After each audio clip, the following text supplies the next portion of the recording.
You just agreed to buy the car, you shook hands, then they show you the worksheet, $3,000 in fees you never discussed, one sentence erases them. Watch.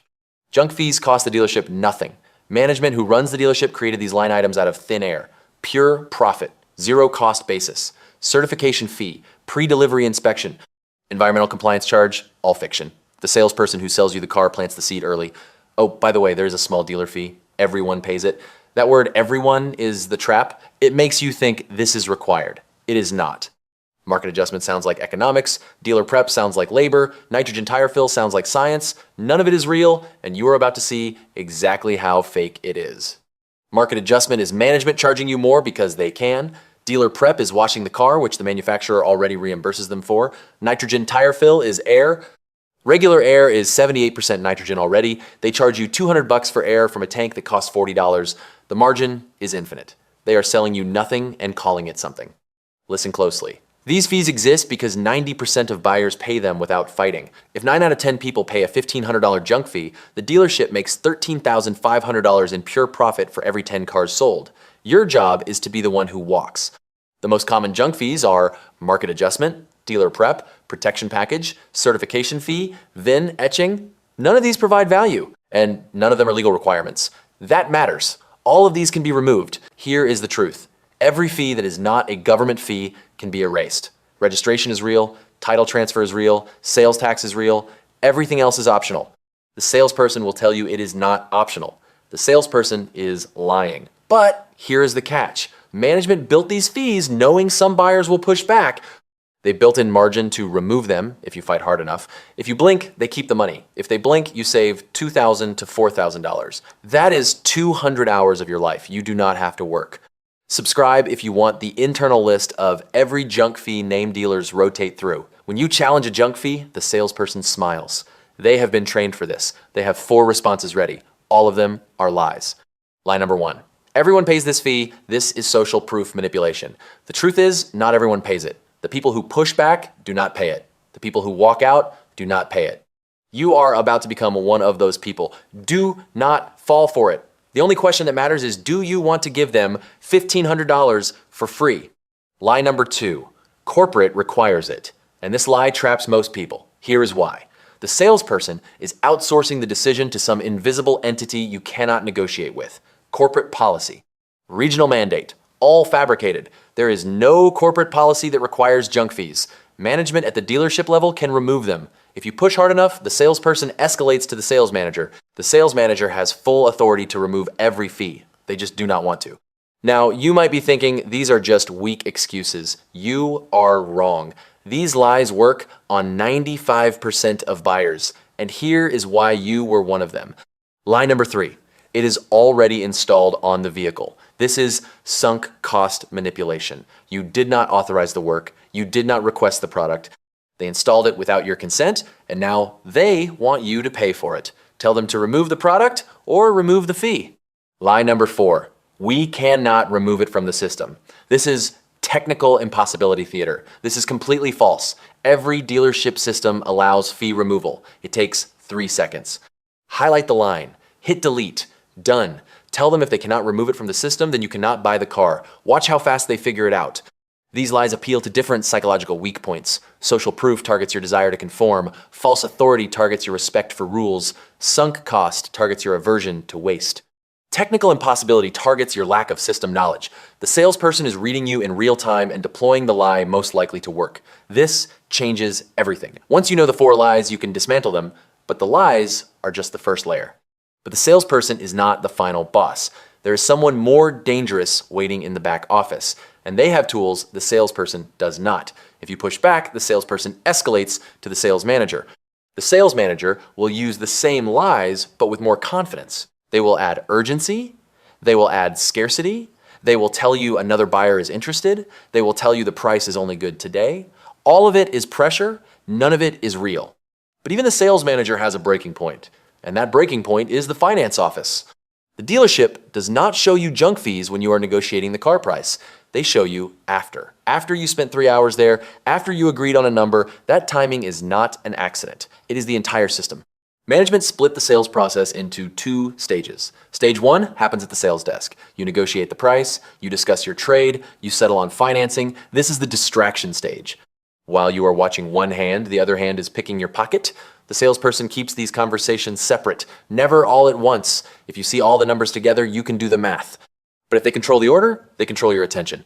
While you focus on getting 200 more for your trade, they add 1,000 to the vehicle price. The separation keeps you blind. Stage two is where they finish you. Pay attention. Stage two happens in the finance office. This is where the finance manager enters. The finance manager's job is not to process paperwork. That is the cover story. The finance manager's real job is twofold: protect the deal the salesperson just made, and add profit through warranties and rate markups. But here is the key. The finance manager also has to reveal the junk fees, and this is where management made a critical mistake. By delaying fee disclosure until after you agreed to buy, they created a vulnerability. They gave you leverage at the exact moment they are most exposed. Listen closely. Between the sales desk and the finance office, there is a gap, 20 to 45 minutes. The real reason for the wait is psychological. They want to deal with fatigue to set in. Because once deal fatigue hits, your brain shifts from negotiator mode to finisher mode. You stop fighting. You start wanting it to be over. The wait is the weapon. When you sit down with the finance manager, they slide the worksheet across the desk. This is the first time you see the itemized breakdown. Vehicle, price, trade value, taxes, registration, and then the junk fees. 700 here, 1,200 there. The finance manager watches your face. They are looking for the moment you notice. And when you ask what that fee is, they have an answer ready. Oh, that is our standard protection package. Everyone gets it. This is lie number one. Again, the finance manager is banking on you being too tired to fight. But here's the catch. The finance manager has a weakness. The finance manager is measured on deal completion. If you walk out after agreeing to buy, that is called a blowout. Blowouts are career damage. Blowouts show up on monthly reports. Blowouts get them called into the general manager's office. Management designed the system to punish the finance manager for losing deals in the final stage, and that punishment is your leverage. Management split the process into two stages to exploit commitment bias.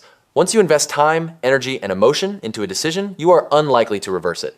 You spent 3 hours at the dealership, you negotiated the price, you agreed to buy, your brain releases dopamine anticipating ownership. Walking away now feels like losing, even if walking away saves you $3,000. Your brain does not care about the money. Your brain cares about completion. Management knows this. They built the entire finance office experience around exploiting your need to finish. This is the exact moment you flip the script. Here is how. Comment if you have ever seen fees appear for the first time in the finance office. Tell me what they called it. So, here's the question. If you knew this system existed, why did you pay those fees last time? You did not know the game. Now you do. What are you going to do about it? Here is the answer. You do not fight junk fees during the car negotiation. You let them think they won. You agree to the price, you agree to buy the car, you sign the initial worksheet, then you go to the finance office, and that is when you pull the trigger. Here is the exact technique. Step one. When negotiating with the salesperson at the sales desk, do not mention junk fees. Do not ask about them. Negotiate the price. Negotiate your trade value. Negotiate your down payment. Act like the junk fees do not exist. If you fight the fees too early, management will adapt. They will bundle the fees into the vehicle price. Your goal is to let them think the fees are safe. Step two, agree to buy the car. Shake hands. Sign the initial worksheet. This is the commitment moment. This is when the dealership thinks they won. Everyone in the building has mentally counted your money. This is the moment of maximum investment. Not your investment, their investment. They spent 3 hours on you. They ran your credit. They appraised your trade. They called the bank. If you walk away, now all of that is wasted, and that waste is your weapon. Remember this, they need you more than you need them. Step three, wait for the handoff to the finance manager. This is where most people break. They get nervous. They start doubting themselves. Do not. You sit in the waiting room. You do not leave. You wait. If you walk out before the finance office, they will assume you changed your mind. They will not chase you. But if you walk out after the finance office, they will assume something went wrong and that something is fixable. That is when they chase. Step four, when you sit down with the finance manager, they slide the worksheet across the desk. Let them go through it. Let them explain the vehicle price. Let them explain the taxes. Do not interrupt. And then when they pause, ask them this. Can I see the worksheet I signed earlier with the salesperson, the one I initiated? They will look confused. Say, I want to see the one from the desk. bring that one back. This request does two things. One, it forces them to produce the document showing you agreed to buy. Two, it gives you a physical piece of paper to point at. When they hand it to you, find the line items for the junk fees. Put your finger on them. Physically touch the paper. This is very important. The physical gesture creates a focal point. You are not talking about fees in general. You are talking about these specific fees right here. And then you say this: I thought about this some more. These fees are right here. I cannot buy the car with these on the deal. If you take them off, I will continue. If not, I am going to have to leave. Listen closely. The wording matters. You are not asking if they can remove the fees. You are telling them you will not buy the car unless they remove the fees. You are drawing a line. The finance manager will respond in one of three ways. Response 1. They will tell you the fees are mandatory. Stay calm. Say, I understand that is your policy, but I am not paying these fees. Remove them, or I walk. Response 2. They will tell you it is not their job. This is deflection. Say, that is fine. Go get whoever does have the authority. I will wait. Response 3. They will offer to cut the fees in half. This is the half measure trap. Do not take it. Say no. I am not paying any of these fees. All of them come off, or I leave. The key to this technique is your willingness to walk. Not your threat to walk, your actual willingness. If you say you will leave, but you are still sitting in the chair, they know you are not serious. But if you start gathering your things, the energy shifts. Pick up your keys, pick up your phone, put your wallet back in your pocket, stand up, push your chair back. These physical actions trigger alarm bells. This is the moment they break. Not you, them. They realize you are not bluffing, and that is when they panic. But some finance managers will let you walk. Not because they do not care, but because they think you will come back. Do not give them that satisfaction. If you start walking and they do not stop, you keep walking. Walk out of the finance office, walk through the showroom, walk out the front door, get in your car, drive away. If they chase you down, you won. If they do not chase you, you still won, because you just avoided paying $3,000 in junk fees. Either outcome is a victory. This technique works because of where it happens. You are not fighting at the sales desk where the salesperson has control. You are fighting with the finance manager who has the most to lose. The finance manager's entire job is to prevent blowouts. If you blow out in the finance office, the finance manager failed, the deal was sold, the paperwork was started, and then it fell apart. That failure reflects on the finance manager. That failure shows up in their metrics. You are exploiting that punishment. The dealership is going to tell you they cannot remove the fees. That is when you stand up. Not to argue, to leave. Watch what happens next. When you push your chair back, the finance manager's body language will change. They will sit up straighter. They will lean forward. They will put their hand up. Wait, hold on. Let me see what I can do. This is the scramble. The finance manager is now in damage control mode. They will leave the office. They will go find the sales manager. Either way, the conversation has shifted. You are no longer negotiating. You are dictating terms. The sales manager might try the half measure again. What if we removed half the fees? Say no, all of them. The sales manager might try to reframe it. What if we called it a discount on the vehicle price? Say no. I want these line items deleted. Not renamed, deleted. The sales manager might try to make you feel unreasonable. You are the only customer who has ever asked for this. Say that is fine. I am walking then. Let them think you are unreasonable. You are about to save $3,000. Do not defend your position. Just restate your terms. No fees or I leave. Here is what is happening behind the scenes. And the math always favors you walking. They just hope you do not know that. The sales manager is doing math. The car has a profit margin, maybe $2,000. The trade has a profit margin, maybe $500. The financing has a profit margin, maybe $300. The junk fees have a profit margin of 100% because they cost nothing. If the junk fees total $3,000 and the sales manager removes them, the dealership still makes $2,800 in profit. If the sales manager refuses and you walk, the dealership makes $0. The math favors removing the fees, but the sales manager does not want to set a precedent, so they will fight you as long as they think you might cave. This is why you have to be willing to walk, willing to execute. Pick up your things, walk to the door, put your hand on the handle. The sales manager will stop you. Wait, come back.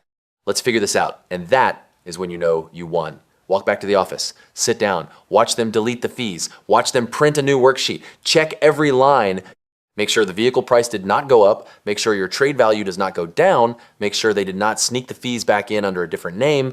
Once you confirm the fees are gone, sign the paperwork, drive home. Not every dealership will cave. Some sales managers will let you walk. If you walk out and nobody chases you, do not take it personally.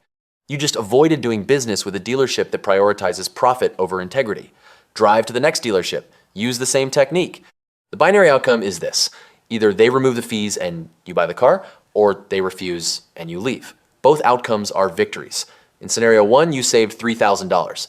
In scenario 2, you avoided giving $3,000 to people who do not deserve it. There is no losing move here. The only way you lose is if you pay the fees. You just saved $3,000 by walking 10 feet toward the door. That is 3 months of rent. That is 200 hours of your life. You do not have to sell. You cannot lose this game unless you do nothing. If you have ever walked out of a dealership and watched them chase you down, hit the like button and share this video. Somebody you know is signing paperwork right now. You can stop it before they sign. Thanks for watching.